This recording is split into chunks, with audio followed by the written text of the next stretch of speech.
Hi everyone, this is Mix from PH, and today we have the detailed review on the Curry Flow 9 Cookie Monster.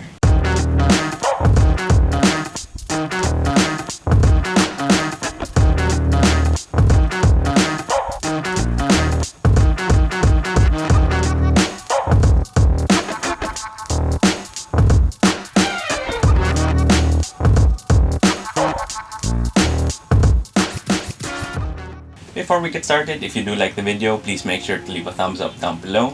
And if you have any comments, questions, or any suggestions for future videos, please feel free to leave them in the comment section down below as well. Then I'll also be leaving a link to the SNBPH Sneaker Hunters Facebook group in the description box, so I do hope you can join us over there because that is a place where we talk about sneakers and basketball quite a bit, and it's also where we have the SNBPH Seal Cabinet, where I, as well as most of our other members, put up shoes that we no longer use and put them up for bidding at way below market value.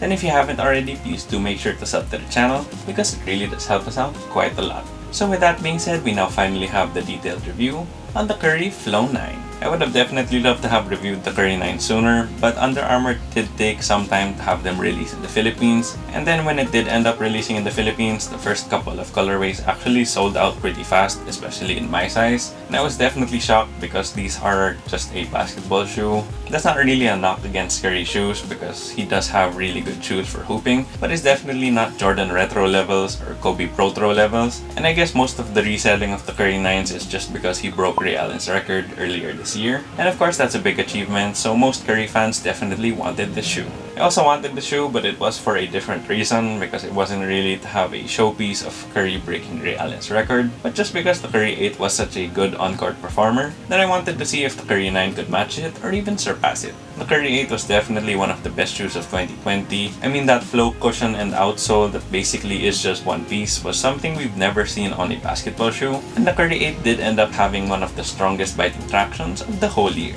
The Curry 8 wasn't perfect though, which is why it had to settle for a spot on our honorable mentions in our top 5 best basketball shoes of 2020. I'm happy to report though that so far from just trying it out here at home, it seems like they have made good improvements, which is saying a lot because the Curry 8 was a beast of a shoe. The Curry 9 definitely has a lot of upside to it, and I'm really excited to try these out on court, and who knows, it might just be able to crack the top 5 this time around. But of course, before we get too ahead of ourselves and already crown these as an awesome shoe, let's take a look at the tech specs. So starting off the tech specs with the traction on the Curry 9 does make use of that one-piece flow midsole and outsole, and essentially it is the same setup as the Curry 8, and the pattern itself on the outsole is pretty much the same as well. I did try this out here at home and it definitely sticks to the floor just like the Curry 8, so I just think if you're playing indoors, regardless of whether it's a clean court or a dusty court, you're gonna be good to go and biting the court like crazy. For outdoor use though, I really wouldn't recommend these because for one, at least in my own personal experience,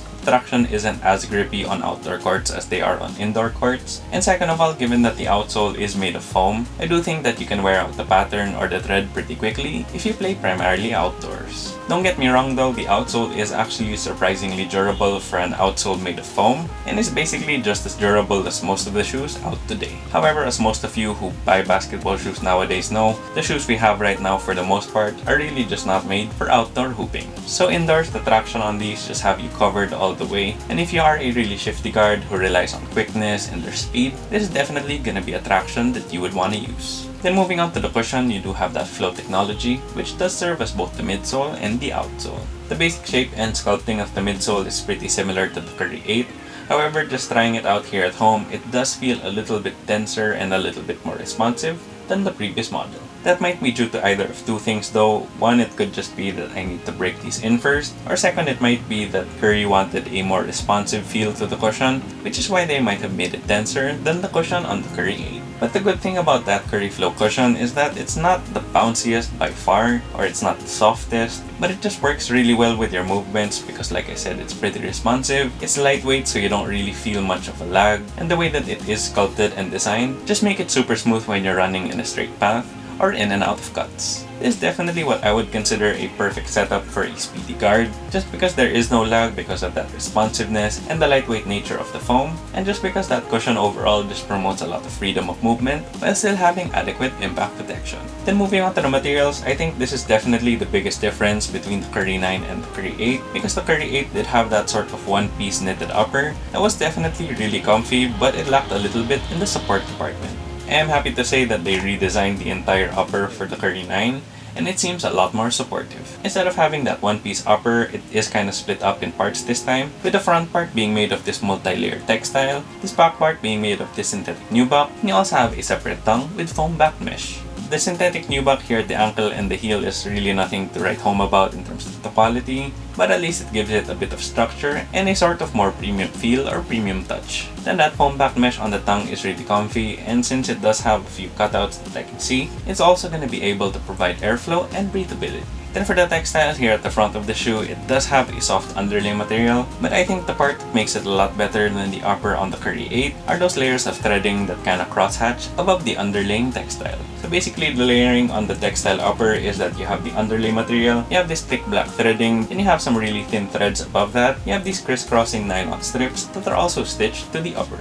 The amount of reinforcing that they did on the upper is definitely gonna aid in the support of the shoe, but I am also happy that they used pretty thin overlay materials, so the upper still feels pretty minimal. Then moving on to fit and sizing, I did go through the size with the Curry 9, and it fits me perfectly well. The fit overall is really good. I mean, there is no dead space anywhere, but it also isn't a super suffocating fit, so I think it's just right. On the Curry 9 as well, you don't have that one-piece upper, so you have a separate tongue, and that definitely gives you a little bit more leeway, especially if you're a wide footer. So for my recommendation on the sizing, if you do have a narrow foot or a normal width foot, I recommend going through the size. Then if you have a wide foot, I think if it's slightly wide, you can kind of go through the size. But if you have a wide foot, then I recommend going up half a size. Then moving on to the aesthetic details, this is a pretty cool looking colorway and a bit of a quirky one because it is that Cookie Monster colorway, which is one of the colorways from their collaboration with Sesame Street. I do find it quite interesting that they collaborated with Sesame Street because that's not really the first thing I would have in mind if you were gonna collab on basketball shoes, but they definitely made the theme work not just with this colorway, but also the others. Before we get into the shoe though, I would also like to say that they do have some cute stickers that come with the box, and these are all basically Curry logos but with additional Sesame Street vibes like the Cookie Monster, Big Bird, and Elmo. But starting off with the outsole, it is all white from that Curry flow, and here at the midfoot you can see that torsional plate kind of peeking out with their Curry signature on one of the triangles and the Under Armour logo on the other. Then moving on to the midsole, it is still predominantly white, but here on the lateral side of the forefoot, you can kind of see this blue gradient with black and gold splatter. I definitely like that aesthetic touch because it sort of flows from the upper all the way to the midsole, and it just has a very smooth transition and just makes the shoe look very flowy. Then moving on to the upper, most of that textile here at the midfoot and forefoot is in blue, but you do have a bit of black threading underneath for some contrast. You also have a bit more blue here on the nylon cables that serve as the middle eyelets. Then here at the nubuck, here at the back, the sock liner, the tongue, and the laces, they're all in black. The laces do however have a little bit of brown to them. Then here at the top of the tongue, this is definitely the most eye-catching part of the shoe, and it's this sort of fuzzy patch that's also the pull tab. And it's just really fuzzy and it's in blue, which is definitely an ode to the Cookie Monster. You also have Curry stitched in on that patch as well. And then for your other branding, you do have a Curry logo here on the lateral side of the ankle, a pretty cute patch here at the heel with a sort of Cookie Monster cartoon, and here on the insole it actually is in green and it has the Sesame Street logo. Then for the overall aesthetics, when I first saw the Curry 9, I definitely thought it didn't look as good as the Curry 8, but having them on foot and actually seeing Curry wear them on foot as well, I definitely think that in some colorways, it actually looks better than the Curry 8. This isn't necessarily though a shoe that I would wear off the court, but on the court, I think it has a really nice aesthetic to it because it looks pretty fast, looks pretty light, and in this particular colorway, it has a really nice shade of blue to it, and it has that fuzzy Cookie Monster inspired patch on the tongue, which if nothing else is just an eye-catching detail and a definite conversation starter. You also have a lot of other colorways that are coming out. I mean, one of the popular ones is the Big Bird colorway, which was yellow and pink. And all of the colorways so far have really maximized the color blocking of the shoe in my opinion. So I don't really think there is a ugly colorway of the shoe, which is definitely a major plus. Then moving on to the price, the Curry 9 retails for 8,595 pesos here in the Philippines, or $160 US. I know the price is a bit on the more expensive end, but I guess it's understandable because this is sort of the pinnacle of Under Armour. I mean, it's their flagship shoe and their flagship brand, so it does kind of get the treatment of Jordans, or maybe how Nikes are with the Kobes and the LeBrons. For your 160 though, I think it's well worth it. I mean, you do have that super beastly traction. Then for the cushion, it is a perfect guard setup, so if that's what you're into, then I think this is the one. And then the upper, I think, is just a major improvement from the Curry 8. and was basically the only nitpick I had with the previous shoe. They also have pretty nice and quirky collab colorways if you like that, and if you don't, they have a lot more basic colorways that might be for you. I did get my pair over at the Under Armour Philippines website, so if you want to grab one or if you want to find out if your size is still available, you can go check it out over there. And if you are in the US, I think these are widely available in the Under Armour site as well, in your local Under Armour stores, wherever you may be.